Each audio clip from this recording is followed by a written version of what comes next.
আচ্ছা, রাতে এখন 1:30টার বেশি। তারপর এত মানুষকে আমি পাচ্ছি কথা বলার জন্য,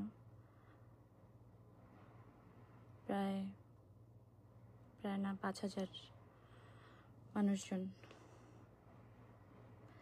আপনারা হয়তো খেয়াল করবেন যে আজকে বিকেল থেকে, মানে দুপুরের পর থেকে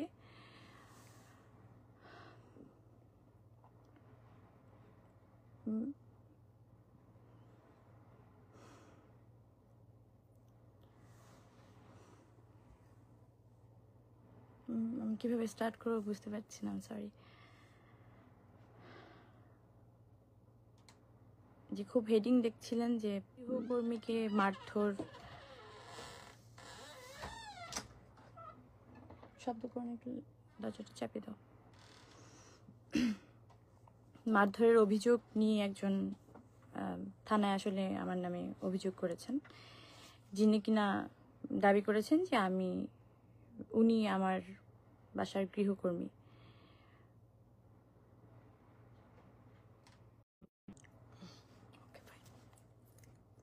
পারবি? সম্ভব? 1 সেকেন্ড আমাকে টাইম দেবেন। আমি এত নাদান কেন? কি করতে হবে বল? Flight mode, do not disturb. আচ্ছা, যেটা বলছিলাম যে বিকেলের পর থেকে আমি অনেক হ্যারাস হয়েছি।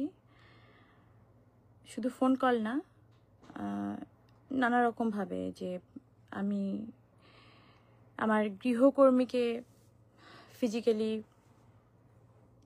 হার্ট করেছি। সামহাও তাকে আমি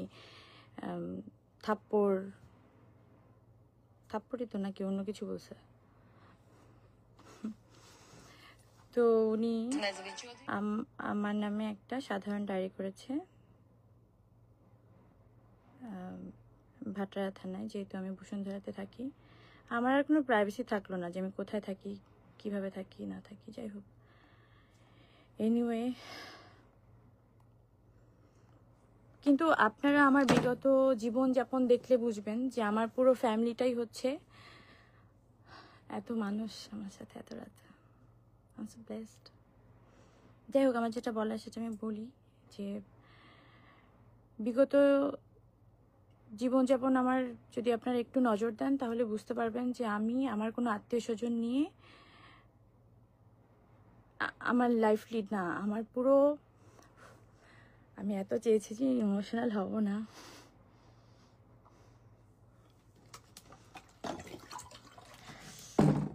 সরি।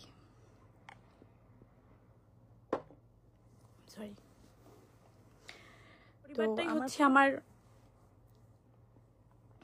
স্টাফদেরকে নিয়ে, এবং বারবার আমি স্টাফদেরকে নিয়ে সমস্ত অকেশনে, স্পেশাল অকেশনে আমি সবসময় ওনাদেরকে নিয়ে লেখালেখি করতাম, বা আমার ভালোবাসা দিবস বলেন বা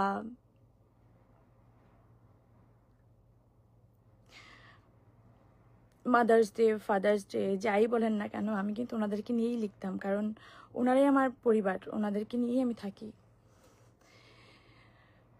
সেখানে একজন আমার গৃহকর্মী, ধরেন 1 মাস, যদি 1 মাস হয়ওনি, সে যদি আমার গৃহকর্মী দাবি করে, ঠিক আছে, তার দিক থেকে করতেই পারে, কিন্তু আমি বলবো সে আমার গৃহকর্মী না। আচ্ছা, এইগুলো তো আসলে অনেক পরে আসবে, কে আমি তার অভিযোগ, সেটাতে আমি আসলে মতামত দেব অথবা না দেব। যেহেতু একটা কমপ্লেন করা হয়েছে থানার মাধ্যমে, তো সেটা তো আইনি ব্যবস্থা, আইনি প্রক্রিয়ায় চলে গেছে। আইনি প্রক্রিয়ার মাধ্যমেই সমাধান হওয়াটা খুব বেশি, একটুখানি আমরা কি ওয়েট করতে পারতাম না? যারা মিডিয়া কর্মী ছিলাম, তারা যে মেন্টাল টর্চারটা আমাকে আজকে দিল, যেভাবে ফলাও করে ওই নিউজটা করা হলো, যেভাবে প্রত্যেকটা তার ইন্টারভিউ করা হলো, তার মানে কি এটা আমরা কি প্রিভিলেজ দিচ্ছি না আমরা মিডিয়া কর্মী হয়ে, যে কেউ যার বিরুদ্ধে যেভাবে সাধারণ জিডি করলেই সাথে সাথে এটা জাস্টিফাই হয়ে যাবে?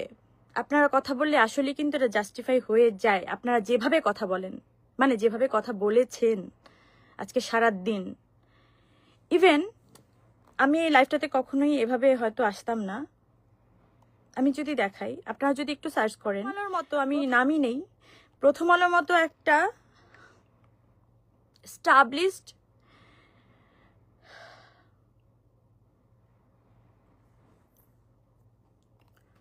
আমি খুবই আশা হতো, আমি জানি না, আপনারা একটু সার্চ করে দেখবেন যারা এই লাইভটা দেখছেন বা পরবর্তীতে দেখবেন, তারা কিভাবে রাত 12টার সময় বা 12টা বাজার একটু আগে তারা একটা নিউজ করে, এবং দেশ টিভির মতো একটা এত বড় প্রমিনেন্ট একটা নিউজ চ্যানেল, তারা ওই মেয়ের ভয়েস সহকারে একটা নিউজ করে এবং সেটা পুরো বাংলাদেশ দেখে। এবং আপনারা সবাই আমাকে চেনেন, তাতে কতটুকু আমি ছোট হয়েছি বা বড় হয়েছি তা না, আমি যদি অন্যায় করি ডেফিনেটলি আমার শাস্তি পাওয়া উচিত, আমি পাবো, আমি শাস্তি পাওয়ার ওই জায়গাটা রাখি। কিন্তু একটা সাধারণ ডায়েরি থেকে কিভাবে আপনি একটা অভিযোগ করতেই পারেন, যে কেউ একটা অভিযোগ করতেই পারে, সেটা প্রমাণিত হওয়ার আগে আপনি কাউকে দোষী সাব্যস্ত করতে পারেন। কিন্তু যেভাবে আজকে পুরো মিডিয়া আমাকে দোষী সাব্যস্ত করে আমার দিকে আঙুল তুলে যেভাবে নিউজ করেছে, আপনারা একটু যদি খেয়াল করেন, আমি একটু আগে আমার বড় ছেলেকে ঘুম পাড়াচ্ছিলাম, এই জাস্ট দেখেন,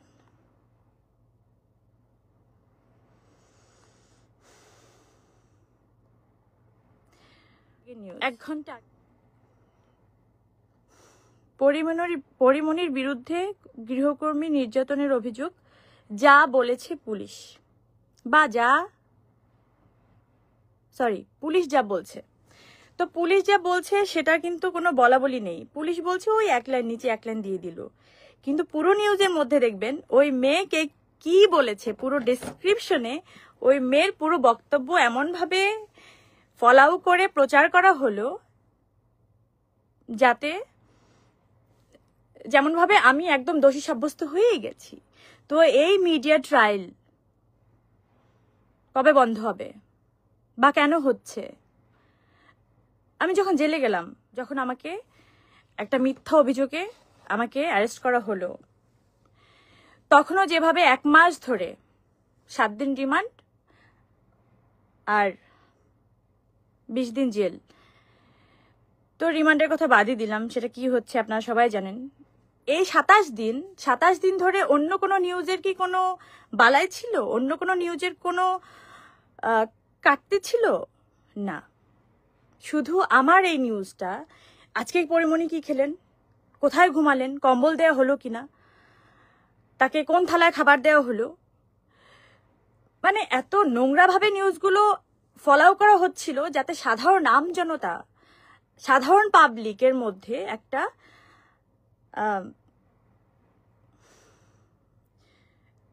ইন্টারেস্ট ফিল হয় যে আচ্ছা কি করছে একটু দেখি, একটু নাটকীয় ব্যাপার। তো এটা আসলে তো ধরেন এটা তো আমার লাইফ, নিজের লাইফ, তো একটা লাইফ তো আসলে নাটক হতে পারে না, একটা সিনেমা হতে পারে না, একটা রিলের জীবনযাপন হতে পারে না। তো আমি তো 10টা মানুষের মতো একটা মানুষ, তো যেটা আইনি প্রক্রিয়ায় উনি এখনো কিন্তু আমি এই এতক্ষণ ধরে লাইভ করলাম, এখন অবধি কিন্তু কোনো অভিযোগের বিরুদ্ধে কোনো কথা বলিনি যে এটা উনি রং বলেছেন, এটা রাইট বলেছেন, আমি কিন্তু কিছুই বলিনি, এখন অবধি বলিনি, কারণ আমি আইনের উপরে আস্থাটা রাখতে চাই বা আস্থা রেখে এসেছি বা এখনো পাচ্ছি। প্রথম আলো যে নিউজটা করেছে, আমি যদি একটু ক্লিক করি, তার মধ্যেই দেখেন, আপনারা একটু নিজেরাই দেখে নিন, আমি লাইভে এত সময় নিব না হয়তো।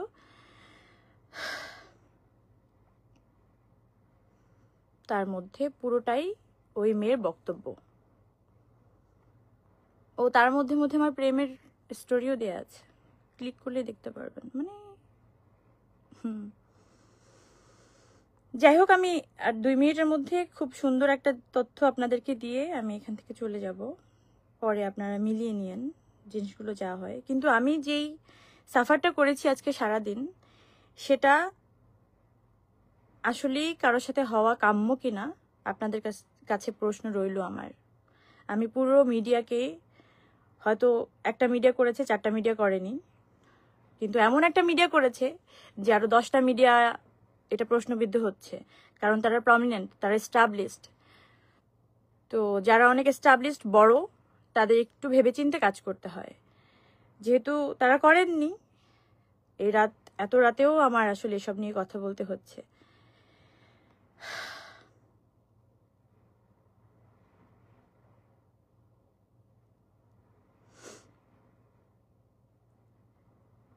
আচ্ছা, পুরো কনভারসেশনে, পুরো লেখার মধ্যে আমি কি করে আপনাদেরকে দেখাই বলেন তো? আমি তো এত স্মার্ট না আসলে মানে এইসব বিষয়ে।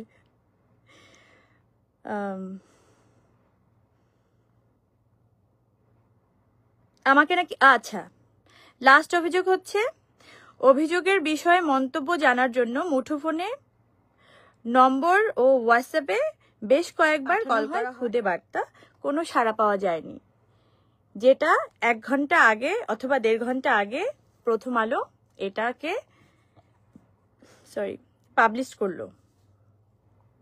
ওকে, এবার হচ্ছে, আমার বাসায় রাত 9টা অথবা 9:30টার দিকেই, আমি যেই থানার আন্ডারে থাকি ওই থানার পুলিশ যারা কর্মরত আছেন তারা কিন্তু সবাই আমার বাসায় এসেছেন, মানে যাদের এই দায়িত্বটা ছিল, এবং তারা তাদের দায়িত্বটা পালন করেছেন। সবাইকে জিজ্ঞাসাবাদ, আমাকে জিজ্ঞাসাবাদ খুব সুন্দর করেই তারা করেছেন। তো আপনি কিভাবে, এরকম একটা বড় পত্রিকা আপনি কিভাবে নিউজ করেন?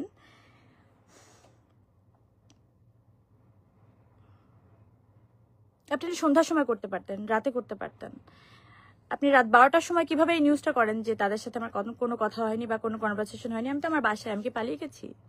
আমি কোনো অপরাধ করেছিলাম? এখনো কিন্তু আমি এই কথাগুলো কেন আসছে আমি জানি না। মানে ধরেন এগুলো আপনারা আমাকে বাধ্য করেছেন। এগুলো কিন্তু আমার আইনিভাবে কথা বলতে পারি না এগুলো নিয়ে, যেহেতু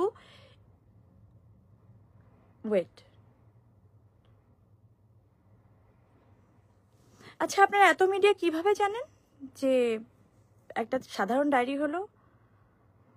আপনাদের মনে হয় না যে এটার মধ্যে অন্য কোনো ষড়যন্ত্র থাকতে পারে?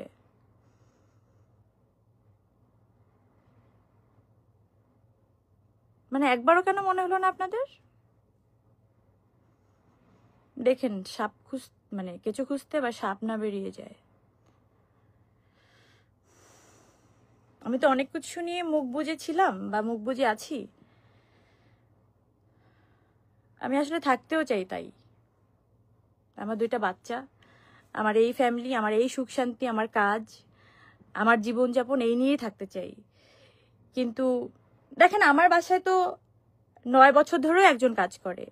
আমার যে ড্রাইভার, উনি 4 বছর ধরে আমার বাসায় কাজ করে। তার আগের ড্রাইভার ছিল 5 বছর, তো 4.5 বছর।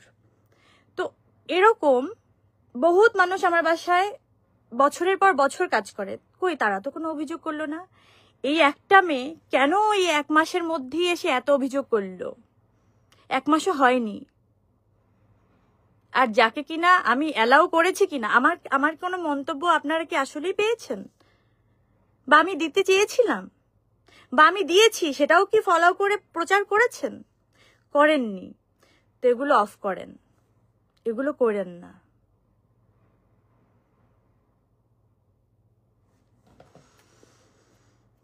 আপনাদের সুন্দর একটা জিনিস শোনাই।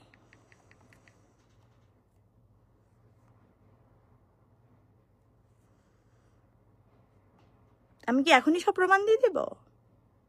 তাহলে আইনের কি কাজ? আমি তো আইনের উপর অনেক আস্থাশীল। আমি জানি না এই মেয়েটা কেন এরকম করলো। আমার এখনো মনে হয় ওর চোখের দিকে তাকিয়ে যদি বলি, মানে তুমি আমার সাথে মানে তুমি এটা করলা, তো আমি ওর দিক থেকে যদি ভাবি, ও আমাদের কিভাবে তাকাবে আমি জানি না। আমি আসলেই জানি না। এত ভালোবাসার ফল যদি এটা হয়, তাহলে এই ভালোবাসা কেউ কাউকে না বাসুক। আমি সবাইকে বলতে চাই, আমার হাতে সব প্রমাণ আছে, কিন্তু এখন আমি দিতে চাচ্ছি না। কেন জানেন? বিশ্বাস করেন, আমি সত্যি আইনের উপর শ্রদ্ধাশীল। আই এম সরি, আমি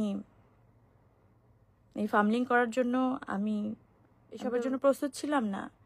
আমি এই পরিস্থিতি মোকাবেলা করতে হবে বলে আমি একদম আমি রেডি ছিলাম না।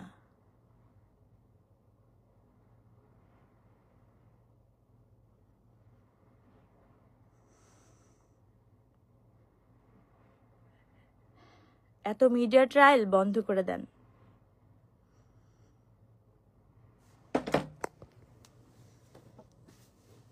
জনগণ কিন্তু আস্ত একটা মিডিয়া, প্রত্যেকটা জনগণ আস্ত একটা মিডিয়া। যদি সে সলিড হয়, সঠিক হয়, সত্যি হয়, এসব স্টাম্প মারা মিডিয়ার দরকার হয় না। এগুলো করেন না, এগুলো সুন্দর দেখায় না। আপনারা ভাবেন সাপোর্টিভ, এগুলো কি করেন আপনারা? একতরফা এগুলো করেন না, করলে সব দিক থেকেই করেন। প্রমাণের জন্য ওয়েট করেন। আমার বাসার নিচে এসে ওয়েট করতে হবে কেন? আমি আপনাদেরকে নক দিব। ওই মেয়ে, আমি আপনাদেরকে কয়বার নক দিছি? ওই মেয়ে যে এতবার নক দিছে, এত মানুষদেরকে কিভাবে হায়ার করলো? আপনাদের নাম্বার কিভাবেও পেলো? নাকি আপনাদেরই গরজ? নাকি হাতে এস লেখা বলে আপনাদেরকে একটু বলদ ফলদ বলেছিলাম বলে আপনাদের গায়ে লাগলো? তো বলদের প্রমাণ দিয়ে দিচ্ছেন। আপনারা আসলেই বলদ, সলিড বলদ। আপনারা গু, আপনারা গোবর, আপনারা পিচাস, আপনারা আইনের ঊর্ধ্বে যেতে চান, আপনারা মনুষ্যত্বের ঊর্ধ্বে যেতে চান, আপনারা জীবনের ঊর্ধ্বে যেতে চান, আপনারা সংসার, জীবন সবকিছুর ঊর্ধ্বে যেতে চান।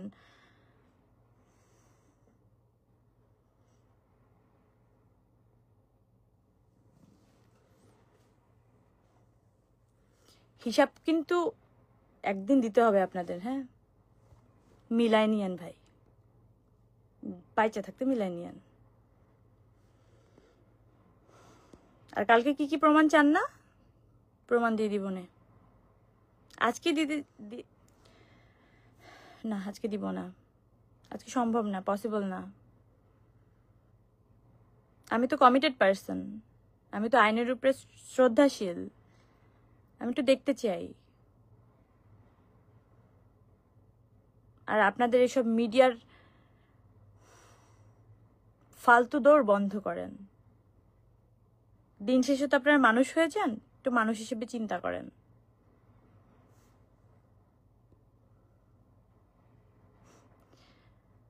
আমার পুরো পরিবারটাই তাহলে আমার স্টাফরা, যারা কিনা 5-7 বছর ধরে আমার বাসায় কাজ করে না, আমাকে আগলায় রাখে, আমাকে ভালোবাসে, আমাকে বাঁচায় রাখে ভাই, আমাকে খাবার দেয়, আমাকে কাজে পাঠায়, আমার ডিপ্রেশনে, আমার দুঃখে সবকিছু তোরা পাশে থাকে। তো যাকে স্টাফ বলবেন, গৃহকর্মী বলবেন, বা জীবনের ওই মানুষটাকে বলবেন, ওই মানুষটার হিসেবে প্রাধান্য দিবেন, তাকে একটু হিসাব করে বললেন, দিন হিসাব করে বললেন। এত সহজ না কেউ কারো জীবনে এসে কারো জীবন নিয়ে নেয়া। ভালো থাকেন,